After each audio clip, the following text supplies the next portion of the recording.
उस रात राजू मेरे कमरे में आया और बोला, महम साहब खाना लगा दूं क्या? मैंने कहा, मुझे अभी भूख नहीं है। फिर मैं बोली, राजू मेरा एक काम करोगे? तो राजू बोला, बिल्कुल करेंगे मैम साहब। मैंने कहा, राजू मेरी तबीयत ठीक नहीं लग रही, थोड़ा सा तेल गर्म करके लाओ, मेरे हाथ पैर दबा दो और मेरी मालिश भी कर देना। राजू बोला, ठीक है मैम साहब, हम तेल गर्म करके लाते हैं। मैं उस रात गाउन पहने हुई थी। मैं बेड पर लेट गई। राजू 5 मिनट में तेल गर्म करके मेरे कमरे में आ गया और वहीं खड़ा हो गया। मैंने अपना गाउन घुटनों तक उठा दिया और कहा, राजू मेरे पैरों को तेल लगाकर मालिश कर दो। राजू जी, मैडम साहब करके मेरे पैरों को तेल की मालिश करने लगा। मैंने जानबूझकर अपना गाउन ऊपर उठा लिया ताकि राजू को अपने जलवे दिखा सकूं। राजू मेरे पैरों की मालिश करते हुए मेरी टांगों को घूर रहा था। राजू की उंगलियों की पकड़ पहले से भी ज्यादा तेज हो गई थी। फिर मैं पलट गई और बोली, राजू मेरी पीठ की भी मालिश कर दो, बहुत दर्द हो रहा है। वो थोड़ा सा हिचकिचाने लगा। उसने कहा, मैम साहब मैं यह नहीं कर सकता। मैंने कहा, राजू देखो, तुम्हें शर्माने की कोई ज़रूरत नहीं है। मैंने तुम्हें अपने काम पर रखा हुआ है और इस मालिश के पैसे मैं तुम्हें अलग से दूंगी ताकि तुम्हारा भी घर अच्छे से चल सके। मैंने उसे पैसों का लालच दिया। राजू ने मेरे गाउन पीठ से उठाकर पीठ की मालिश चालू कर दी। मैंने दीवार पर लगे शीशे में देख लिया कि अब वह मेरे बदन को घूर रहा था। मैंने कहा, राजू मेरी पीठ पर अच्छे से मसाज करो। वह कांपते हाथों से मेरी पीठ की मसाज कर रहा था। उसके हाथ बहुत ज़्यादा कांप रहे थे। थोड़ी देर बाद मैं पलटक सीधी हो गई और बोली, राजू अब मेरे पेट की भी मालिश करो। राजू बोला, मैम साहब ये क्या कह रही हो? राजू बुरी तरह से कांप रहा था और हिचकचाने लगा। मैं जानती थी कि राजू खुद से पहले नहीं करने वाला। वह चाहता था कि पहले मैं करूं। वह थोड़ा शर्मीला था, इसलिए मैंने उसके दोनों हाथ पकड़कर अपने हेलो दोस्तों, स्वागत है आप सभी का हमारी एक और रोमांचक कहानी में। आज की स्टोरी में आपको बहुत ही मज़ा आने वाला है, तो इसी एंड तक ज़रूर सुनेगा। मेरा नाम सपना है और मैं 24 साल की एक खूबसूरत और आत्मविश्वासी महिला हूँ। मेरी शादी को 3 साल हो चुके हैं। मेरे जीवन में ऐसा बहुत कुछ है जो शायद हर महिला चाहती है। एक बड़ा और शानदार घर, महंगे कपड़े और गहने, और वह सारी सुख सुविधाएं जो अमीरी की निशानी मानी जाती है। परंतु इन सभी चीज़ों के बावजूद मेरे दिल में एक अधूरापन है। उस अधूरेपन का कारण है मेरे पति का प्यार। वह प्यार जो हर पत्नी अपने जीवन साथी से चाहती है। मेरे पति जो एक बड़े बिजनेसमैन हैं का जीवन उनकी व्यस्तताओं के इर्द गिर्द ही घूमता रहता है। उनका समय व्यापार के कामों और मीटिंग्स में बीतता है। अक्सर वह देश विदेश के दौरे पर रहते हैं और जब घर पर होते भी हैं तो काम में ही डूबे रहते हैं। उनकी इस व्यस्तता ने हमारे रिश्ते को एक ऐसी स्थिति में ला खड़ा किया है जहां हम सिर्फ नाम के पति पत्नी हैं। उनके पास मेरे लिए समय नहीं है। मैं हर दिन उनकी ओर देखती हूँ, उनके साथ कुछ समय बिताने की उम्मीद करती हूँ, लेकिन वह उम्मीद हर बार टूट जाती है। रात के सन्नाटे में जब मैं अपने आलीशान बिस्तर पर अकेली लेटी होती हूँ तो मेरे मन में यही सवाल उठता है, क्या यही मेरी जिंदगी है? क्या यही मेरी शादी का मतलब है? क्या यही वह खुशियाँ हैं जिनके लिए मैंने सपने देखे थे? मेरे घर में एक नौकर भी है जिसका नाम राजू है। उसकी उम्र 22 साल है और वह यहाँ का रहने वाला है। राजू शादीशुदा है, लेकिन उसकी पत्नी बिहार में रहती है। वह भी अपने जीवन साथी से दूर रहने के कारण अकेलेपन का दर्द झेल रहा है। राजू की जिंदगी की कहानी भी मेरी कहानी से कहीं ना कहीं जुड़ी हुई है। शुरुआत में राजू और मेरी बातचीत सिर्फ काम तक ही सीमित थी। वह अपने काम को बेहद ईमानदारी और लगन से करता था। उसकी मेहनत और जिम्मेदारी का एहसास मुझे हमेशा होता था। लेकिन धीरे धीरे हमारी बातचीत गहरी होने लगी। उसकी आंखों में एक दर्द था जिसे मैं पहचान सकती थी। वह दर्द जो शायद खुद मेरी आंखों में भी झलकता है। हमारी बातचीत कभी कभी उसकी पत्नी के बारे में होती तो कभी मेरी तन्हाई के बारे में। उसने बताया कि वह अपनी पत्नी को बहुत याद करता है। उसकी आंखों में उस प्यार की झलक दिखती थी जो वह अपनी पत्नी के लिए महसूस करता था। उसकी बातें सुनकर मुझे एहसास हुआ कि वह भी मेरी तरह किसी के साथ की तड़प महसूस कर रहा है। मेरे पास सब कुछ है, लेकिन कभी कभी ऐसा लगता है कि यह सब कुछ एक दिखावा मात्र है। जिस चीज़ को मैं सच में चाहती हूँ वह मेरे पास नहीं है। मेरे पति का साथ और उनका प्यार, यही वह चीज़ें हैं जिनकी कमी मुझे हर दिन महसूस होती है। राजू के साथ मेरी बातचीत कभी कभी मेरे अकेलेपन को कम कर देती है। वह मेरी बातें ध्यान से सुनता है और कभी कभी उसकी एक मुस्कान भी मेरे दिन को बेहतर बना देती है। मुझे समझ नहीं आता कि मैं यह सब किससे कहूँ। मेरा दर्द, मेरी भावनाएं, सब कुछ जैसे मेरे अंदर ही कैद हो गया है। पिछले साल की बात है, जब मेरे पति कई दिनों के बाद घर आए थे। मैं बेहद खुश थी, सोच रही थी कि शायद इस बार वह मेरे साथ कुछ समय बिताएंगे। लेकिन वह दिन भी वैसा ही निकला जैसा हमेशा होता था। वह पूरे दिन अपने फ़ोन पर बिजनेस कॉल्स में व्यस्त रहे। न मेरी तरफ देखा, न एक बार पूछा कि मैं कैसी हूँ। शाम को जब मैंने उनसे पूछा कि वह इतने व्यस्त क्यों हैं, तो उन्होंने बिना मेरी ओर देखे कहा, मुझे अमेरिका जाना है बिजनेस के सिलसिले में, शायद 1 महीने लग जाए। उनकी यह बात सुनकर मैं स्तब्ध रह गई। उस रात मैं अपने कमरे में अकेले बैठकर फूट फूट कर रोई। मेरा दिल कह रहा था, क्या यही मेरी शादी का मतलब है? क्या मैं सिर्फ उनकी व्यस्त जिंदगी का एक छोटा सा हिस्सा बनकर रह गई हूँ? यह हर बार की बात थी। जब भी वह घर आते, वह सिर्फ 1 दिन के लिए रुकते। उनका सारा ध्यान उनके काम में ही रहता। मेरी भावनाएं, मेरा प्यार, सब कुछ जैसे उनकी नज़रों से ओझल हो गया था। मैं हर बार की तरह इस बार भी उनके प्यार के लिए तरसती रह गई। उनके जाने के बाद मेरी तन्हाई और बढ़ गई। मैंने अपनी भावनाओं को दबाने के लिए शराब पीनी शुरू कर दी। उस दिन मैंने शायद अपनी सहन शक्ति से ज़्यादा पी ली थी। मेरी तबीयत अचानक बिगड़ने लगी और मैं बेहोश हो गई। जब मुझे होश आया तो मैं अस्पताल में थी। मेरे नौकर राजू ने मुझे अस्पताल में भर्ती कराया था। वह मेरे पास खड़ा था, चिंतित नज़रों से मेरी ओर देख रहा था। उसने मेरे इलाज का पूरा ध्यान रखा और जब मेरी तबीयत सुधरी तो मुझे घर वापस ले आया। घर लौटने के बाद मैं बहुत कमज़ोर महसूस कर रही थी, लेकिन राजू ने मेरी पूरी सेवा की। उसने घर के सारे काम संभाल लिए और मेरे आराम का ध्यान रखा। उसकी मेहनत और ईमानदारी ने मेरे दिल में उसके प्रति एक गहरा सम्मान पैदा कर दिया। एक दिन जब मेरी तबीयत थोड़ी बेहतर हुई तो मैंने उसे बुलाकर धन्यवाद किया। मैंने कहा, राजू, तुमने जो मेरे लिए किया उसके लिए मैं हमेशा तुम्हारी आभारी रहूंगी।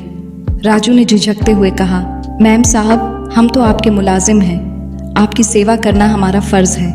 लेकिन अगर सच कहूँ तो मैं आपका दर्द समझ सकता हूँ। आप सब कुछ होते हुए भी अपने पति से दूर हैं और मैं अपनी गरीबी के कारण अपनी बीवी बच्चों से दूर हूँ। उसने धीरे से कहा, माफ़ करना मैम साहब अगर ज़्यादा बोल दिया हो तो, लेकिन हम जब से शादीशुदा हुए हैं तब से अपनी पत्नी के पास सिर्फ 2 महीने ही रह पाए। उसके बाद 1 साल से ज़्यादा हो गया है और अभी तक हम अपनी घरवाली से नहीं मिल पाए हैं।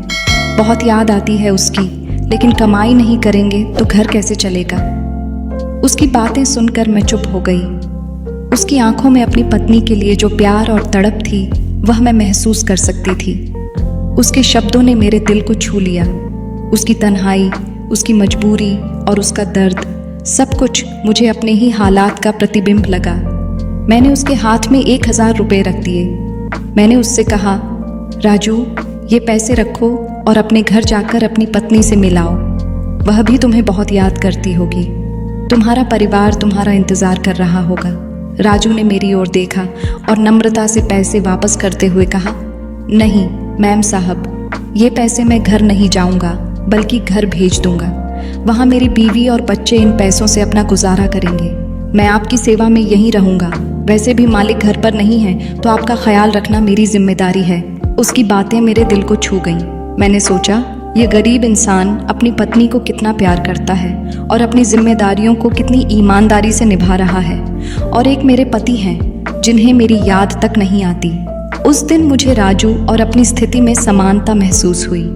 ठीक उसी तरह जैसे मैं अपने पति के बिना तड़प रही थी, वह भी अपनी पत्नी के बिना तड़प रहा था। लेकिन उसकी बातों में जो समर्पण और ईमानदारी थी, उसने मुझे अंदर तक हिला दिया। उस रात जब मैं अपने कमरे में अकेली बैठी थी, एक अजीब सा ख्याल मेरे दिमाग में आया।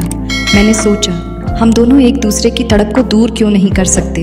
मैं अकेली हूँ और राजू भी, हम दोनों की परेशानियाँ एक जैसी हैं। उस ख्याल के बाद मेरी नज़रें राजू के प्रति बदलने लगी। अब जब भी वह घर के काम करता, मैं उसे अलग तरह से देखने लगी। उसकी मेहनत, उसका समर्पण और उसका शरीर, सब कुछ मुझे आकर्षित करने लगा। एक दिन राजू घर में सफाई कर रहा था उस समय उसने सिर्फ एक हाफ पैंट पहन रखी थी। उसके मांसपेशियों वाले मजबूत शरीर और उसकी मेहनत से पसीने से भीगे बदन को देखकर मेरे मन में अजीब सी हलचल होने लगी। मैंने पहली बार उसके प्रति एक अलग तरह का आकर्षण महसूस किया। उस पल मैंने ठान लिया कि मुझे राजू को अपने करीब लाना है।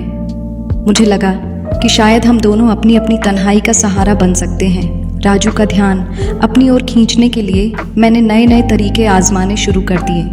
मैं जानबूझकर उसके सामने छोटे छोटे कपड़े पहनने लगी। सोचती थी कि शायद वह मुझे नोटिस करेगा, लेकिन उसका ध्यान हमेशा अपने काम में ही रहता। मैंने और कदम उठाए। जब मैं नहाने जाती तो बाथरूम का दरवाज़ा थोड़ा खुला छोड़ देती। सोचती थी कि शायद वह मेरी ओर आकर्षित होगा, लेकिन हर बार वह अपने काम में इतना व्यस्त होता कि मेरी तरफ नज़र उठाकर भी नहीं देखता। रात में मैं हल्के और छोटे नाइट गाउन पहनकर उसके सामने जाती, लेकिन राजू की सादगी और उसकी ईमानदारी ने मुझे हर बार असफल कर दिया। वह मेरी ओर ध्यान दिए बिना अपने काम में मग्न रहता। जब मेरे सभी प्रयास असफल हो गए तो मैंने सोचा कि मुझे एक और तरीका अपनाना चाहिए। राजू जैसा इंसान जो अपने काम और जिम्मेदारियों के प्रति इतना समर्पित है, उसे बहकाना आसान नहीं होगा। मुझे कुछ नया और प्रभावशाली तरीका ढूंढना होगा। उस दिन मैंने राजू को अपने पास बुलाया। मेरा दिल भरा हुआ था और मन में एक अजीब सी बेचैनी थी। मैंने उससे कहा, राजू, आज मेरा शराब पीने का बहुत मन है। राजू ने चिंतित नज़रों से मेरी ओर देखा और कहा, मैम साहब, शराब सेहत के लिए अच्छी नहीं होती। पिछली बार भी आपने इतनी शराब पी ली थी कि आपकी तबीयत खराब हो गई थी। मैं आपसे गुजारिश करता हूँ कि इसे छोड़ दें। उसकी बातों में ईमानदारी और सच्ची चिंता झलक रही थी, लेकिन मेरे दिल में तड़प थी। मैंने उसकी बात अनसुनी करते हुए कहा, तो फिर मैं क्या करूँ राजू? मुझे अपने पति की बहुत याद आ रही है। मैं उनके प्यार के लिए तड़प रही हूँ, लेकिन उन्हें मेरी फिक्र नहीं है। उन्हें मेरा दर्द समझ में ही नहीं आता। राजू खामोशी से सिर झुकाए मेरी बातें सुनता रहा। उसकी चुप्पी मुझे और बेचैन कर रही थी। मैंने 2 गिलासों में शराब डाली और एक गिलास उठाकर राजू के हाथ में दे दिया। राजू ने तुरंत गिलास वापस करते हुए कहा, मैम साहब, मैं शराब नहीं पीता। मेरी इतनी औकात भी नहीं है कि मैं इस तरह का शौक पालूं। मुझसे माफ़ कीजिए। उसकी सादगी और ईमानदारी ने मुझे और अधिक बेबस कर दिया। मैं सोचने लगी कि आखिर मैं क्या करूं? मेरी तन्हाई और बेचैनी बढ़ती जा रही थी और मेरे पास इसका कोई समाधान नहीं था। मैंने सोचा कि मुझे अब कुछ अलग करना होगा। मेरे दिमाग में एक योजना आई और मुझे विश्वास था कि यह योजना ज़रूर काम करेगी। मैंने समझ लिया था कि मेरे पति को मुझसे ज़्यादा अपने बिजनेस की फिक्र है। उनके लिए मैं शायद सिर्फ एक औपचारिक रिश्ता भर थी, लेकिन मैं इस तरह की ज़िंदगी नहीं जी सकती थी। हर लड़की शादी के बाद यही चाहती है कि उसका पति उसके पास रहे, उससे प्यार करे और उसका ख्याल रखे, लेकिन शायद यह मेरी किस्मत में नहीं था। उस रात जब मैं अपने कमरे में अकेली बैठी थी, राजू आया। उसने दरवाजे पर खड़े होकर कहा, मैम साहब, खाना लगा दूं? मैंने उदास होकर कहा, मुझे अभी भूख नहीं है। फिर अचानक मैंने कहा, राजू, मेरा एक काम करोगे? राजू तुरंत बोला, बिल्कुल मैम साहब, बताइए क्या करना है। मैंने उसे शांत स्वर में कहा, राजू, मेरी तबीयत ठीक नहीं लग रही। थोड़ा सा तेल गर्म करके लाओ और मेरे हाथ पैर दबा दो। साथ ही मेरी मालिश भी कर देना, शायद इससे मुझे थोड़ा आराम मिल जाए। राजू थोड़ा झिझका, लेकिन फिर बोला, ठीक है मैम साहब, मैं तेल गर्म करके लाता हूँ। उसके जाने के बाद मैं सोचने लगी कि क्या यह योजना काम करेगी। मेरे दिल में हलचल थी, लेकिन मैं इस वक्त किसी भी तरह से अपने अकेलेपन को ख़त्म करना चाहती थी। और उस समय मैंने गाउन पहनी हुई थी। मैं बिस्तर पर लेट गई। राजू 5 मिनट में तेल गर्म करके कमरे में आ गया और वहीं खड़ा हो गया। मैंने अपना गाउन घुटनों तक उठा दिया और कहा कि राजू, मेरे पैरों पर तेल लगाकर मालिश कर दो। तभी राजू जी, मैडम साहब करके मेरे पैरों पर तेल की मालिश करने लगा। मैंने जानबूझकर अपना गाउन ऊपर उठा लिया ताकि राजू को अपने जलवे दिखा सकूं। राजू मेरे पैरों की मालिश करके ते हुए मेरी टांगों को घूर रहा था। राजू की उंगलियों की पकड़ पहले से भी ज़्यादा तेज़ हो गई थी। फिर मैं पलट गई और बोली, राजू, मेरी पीठ की भी मालिश कर दो, बहुत ज़्यादा दर्द हो रहा है। वह थोड़ा खींच के जाने लगा। उसने कहा, मैम साहब, मैं नहीं कर सकता। मैंने कहा, राजू देखो, तुम्हें शर्माने की कोई ज़रूरत नहीं है। मैंने तुम्हें अपने काम पर रखा हुआ है। और इस मालिश के पैसे मैं तुम्हें अलग से दूंगी ताकि तुम्हारा घर भी अच्छे से चल सके। मैंने उसे पैसों का लालच दिया। राजू ने मेरा गाउन पीठ से उठाकर पीठ की मालिश करना चालू कर दिया। मैंने दीवार पर लगे शीशे में देख लिया कि अब वह मेरे बदन को घूर रहा था। मैंने कहा, राजू मेरी पीठ पर अच्छे से मसाज करो। वह कांपते हुए हाथों से मेरी पीठ की मसाज कर रहा था। उसके हाथ बहुत ज़्यादा कांप रहे थे। थोड़ी देर बाद मैं पलट के सीधी हो गई और बोली, राजू अब मेरे पेट की मालिश कर दो। राजू बोला, मैम साहब ये क्या कह रही हैं? राजू बुरी तरह से कांप रहा था और हिचकिचाना। मैंने उन्हें दोनों हाथ पकड़कर अपने पेट पर रख दिए और बोली, राजू डरो मत, मालिश करके देखो कैसा लगे हैं। बोलो अच्छा लग रहा है ना? राजू कांपते हुए कहने लगा, मैम साहब अगर मालिक को पता चल गया तो मेरी नौकरी चली जाएगी। मैं बहुत गरीब इंसान हूँ। मैं अपनी पत्नी को घर के खर्चे के लिए पैसे कहाँ से भेजूंगा? अगर मालिक ने मुझे नौकरी से निकाल दिया तो मैं बोली, राजू उसकी फिक्र तुम मत करो, जैसे मैं कहती हूँ वैसा करो। वैसे भी तुम्हारे मालिक यहाँ नहीं रहते, वह तो 1 महीने के लिए बाहर गए हुए हैं और घर में हम दोनों के अलावा और कौन है जो तुम्हारे मालिक को यह सब बताएगा? फिर मैंने कहा, देखो राजू अगर तुम मेरी मर्जी के मुताबिक चलते रहोगे तो तुम सोच भी नहीं सकते कि मैं तुम्हें बहुत ज़्यादा मालामाल कर दूंगी।